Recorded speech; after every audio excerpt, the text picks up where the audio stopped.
L'accord de coalition a donc été scellé en Allemagne entre les sociaux-démocrates, les libéraux et les Verts. Et Olaf Scholz sera donc le successeur d'Angela Merkel après un vote au Bundestag prévu début décembre. Nous parlons de cette nouvelle coalition allemande avec Frédéric Ducrozet, avec nous en visioconférence depuis Genève, stratégiste chez Pictet Wealth Management.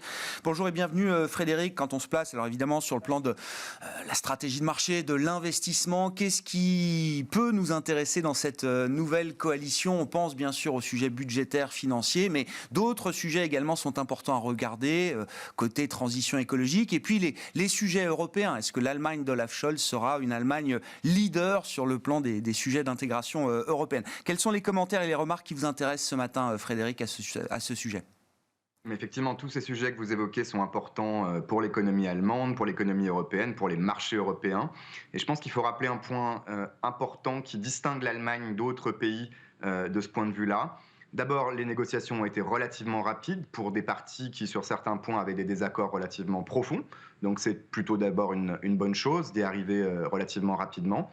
Et puis, de manière plus fondamentale, pour les mois à venir, lorsque des partis en Allemagne, des partis de coalition ou gouvernement arrivent à un accord, et c'est un accord relativement détaillé avec de nombreuses pages sur tous ces sujets importants, eh bien en général, ces partis et ce gouvernement s'y tiennent. Je ne dis pas que ce n'est pas le cas dans d'autres pays, mais il peut y avoir quand même des déviations entre les promesses électorales, l'accord de coalition lorsqu'il y a une coalition, et ce qui se passe ensuite en pratique, en politique, dans d'autres pays européens. C'est rarement le cas en Allemagne, donc on peut s'attendre à ce que ces engagements soient effectivement mis en œuvre. Et c'est là que c'est important. On n'a pas tous les détails pour aller directement, je pense, au sujet essentiel pour les marchés, en tout cas en Europe, sur les règles budgétaires européennes, sur l'investissement que l'Allemagne pourrait faire de manière supplémentaire, sur peut-être les petits artifices comptables qui pourraient être mis en œuvre pour aller au-delà de la règle des 3% ou des règles de Maastricht.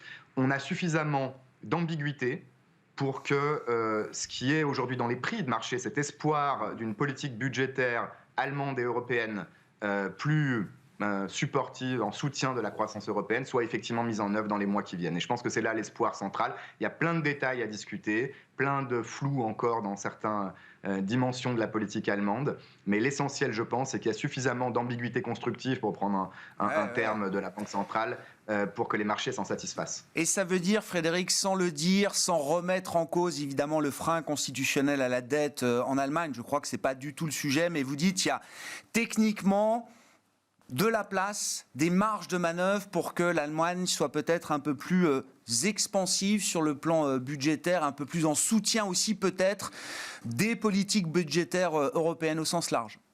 Absolument. Et encore une fois, on ne pouvait pas s'attendre à mieux que ce qu'on a eu, je pense, cette semaine. Il ne faut pas oublier que le prochain ministre des Finances sera Christian Lindner, responsable du Parti libéral, attaché très fortement aux règles budgétaires, et pourtant c'est lui aussi qui dit que la situation est différente, qu'on pourra être flexible. Le traité de coalition, l'accord de coalition n'exclut pas la reconduction d'outils exceptionnels comme le fonds de reprise et les fonds de soutien européens. On peut imaginer peut-être près de 100 milliards d'euros supplémentaires en investissements liés à la protection du climat et aux investissements en infrastructure en Allemagne hors bilan. Donc ce sont des chiffres considérables et c'est une direction, j'allais même dire irréversible quelque part pour plusieurs années. L'Allemagne ne reviendra pas en arrière sur ce type d'engagement, même si en pratique il faudra voir effectivement quels sont les montants mis en œuvre dans les mois qui viennent. Très intéressant effectivement, voilà, on va suivre les premiers pas de cette nouvelle coalition en Allemagne, à commencer par l'élection prévue début décembre d'Olaf Scholz comme nouveau chancelier par le Bundestag. La grande question qui anime les marchés en cette fin d'année, Frédéric, faut-il accélérer la normalisation des politiques monétaires? Et je le disais, on a une concentration de rendez-vous autour du 14, 15 et 16 décembre prochain avec les réunions de la Fed, de la BCE et de la Banque d'Angleterre. Est-ce qu'il faut aller plus vite, passer à la vitesse supérieure? C'est un peu surprenant d'un point de vue fondamental, j'allais dire, puisqu'il n'y a pas de grosses nouvelles ou de gros changements sur les perspectives d'inflation depuis 2-3 semaines, pas de chiffre qui a changé complètement la donne. Et pourtant, le marché s'emballe un petit peu sur une renomination de Jérôme Powell qui, là non plus, je crois, ne change pas complètement la donne, et sur des minutes qu'on a de la dernière réunion de la Fed qui signalent qu'effectivement, avant même de commencer à réduire le quantitative easing, on parle déjà d'accélérer ce processus de tapering. L'idée est effectivement de laisser la porte ouverte, de créer de l'optionnalité, je ne sais pas si le terme français est très propre, mais des options à la hausse, à la baisse, dans toutes les directions possibles pour la politique monétaire l'année prochaine. Et pour la Fed, ça veut dire potentiellement monter les taux avant la mi-année, et c'est-à-dire donc finir le tapering du programme d'achat d'actifs avant la mi-année. C'est une possibilité, mais encore une fois, ce sont les chiffres d'inflation et sur le marché de l'emploi qui devrait, in fine, faire que la décision sera prise ou non et déterminer le calendrier. C'est pas, je pense, encore une fois, l'emballement du marché dans une direction ou une autre, ou même la prise de position de tel ou tel membre de la Fed. Et les mêmes minutes qu'on a eues hier de cette réunion montrent qu'il y a un désaccord et peut-être une incertitude profonde sur les facteurs qui conduisent à un taux de chômage en baisse, à une relative difficulté des entreprises à trouver des employés. Et donc, si cette accélération des salaires qui en résulte est structurelle, cyclique, on ne sait pas. Il va falloir encore plusieurs chiffres et plusieurs analyses et plusieurs mois potentiellement pour que la Fed prenne une décision. Donc oui, c'est un risque que la Fed fasse peut-être même 3 hausses de taux l'année prochaine, mais ce sont les chiffres qui le détermineront. Et j'allais dire, elle ne le fera que si les conditions économiques sont effectivement réunies pour que cette politique monétaire se resserre un peu plus vite que ce qu'on anticipait jusqu'à présent.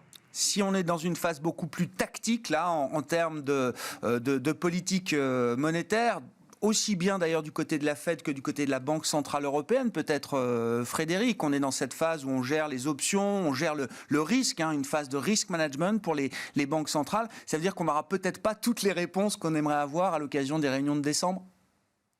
Je pense qu'on aura les réunions pour se tourner côté de l'Europe, on aura les réponses de la BCE sur l'arrêt du programme d'achat d'urgence, le PEP, à mars 2022, qui est très probable, sauf vraiment accident et catastrophe côté propagation du virus notamment.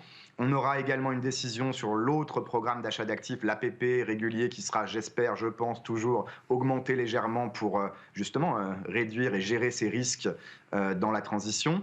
Mais on n'aura pas peut-être d'autres décisions comme sur les opérations de refinancement des banques ou sur toutes les décisions que doivent prendre d'autres banques centrales au Royaume-Uni et aux États-Unis. Effectivement, il nous faut, je pense, encore beaucoup d'informations en détail sur les chiffres d'inflation, sur la réaction des anticipations d'inflation également, et les salaires, avant de prendre, il faut l'espérer, la bonne décision. Tous ces sujets semblent avoir apporté un peu d'agitation du côté des devises, notamment du côté du dollar, qui s'est beaucoup renforcé face à quelques grandes devises. Mais l'euro aussi, semble-t-il, alors en sens inverse, a eu plutôt tendance à se déprécier dernièrement. Frédéric, qu'est-ce que vous pensez de ce mouvement ? Est-ce que c'est un mouvement qui intègre déjà beaucoup d'informations ? Effectivement, traditionnellement, d'abord les banques centrales n'aiment pas la volatilité sur le taux de change. Quand ça va trop vite, on a tendance à avoir des réactions ensuite, ou au moins une communication qui s'adapte. On peut imaginer qu'il y a peut-être un petit peu d'excès, même si l'euro, contre le dollar en l'occurrence, continue de réagir au différentiel de taux d'intérêt. On a eu une remontée des taux réels aux États-Unis suite aux annonces de la Fed. Également aux perspectives de croissance. On a une vague de Covid en Europe beaucoup plus sévère et inquiétante en termes de conséquences économiques, et quelque part c'est un peu normal. Ce qui est moins normal, moins fondamental et peut-être structurellement quelque part plus inquiétant, c'est que la demande d'actifs en dollars, de dettes en dollars, est devenue au fil des années structurellement plus importante de la part de banques centrales, d'investisseurs européens ou en Asie, et quelque part il y a toujours une raréfaction des titres en dollars dont ont besoin ces investisseurs internationaux. Et ça peut rajouter un petit peu, amplifier les mouvements de renchérissement du dollar qui, il faut le rappeler, sont quand même pas une bonne nouvelle pour l'essentiel, la grosse majorité en tout cas des pays, notamment émergents. Je ne dis pas que la crise qu'on a eue sur la devise turque est la conséquence directe de l'appréciation du dollar, mais il y a un lien très clair et ça peut, quelque part, dans certains autres endroits de la planète, aggraver les problèmes auxquels on est confronté aujourd'hui. Merci beaucoup Frédéric, merci pour vos remarques du jour sur ces sujets de marché. Frédéric Ducrozet qui est avec nous en visioconférence depuis Genève, stratégiste global macro chez Pictet Wealth Management.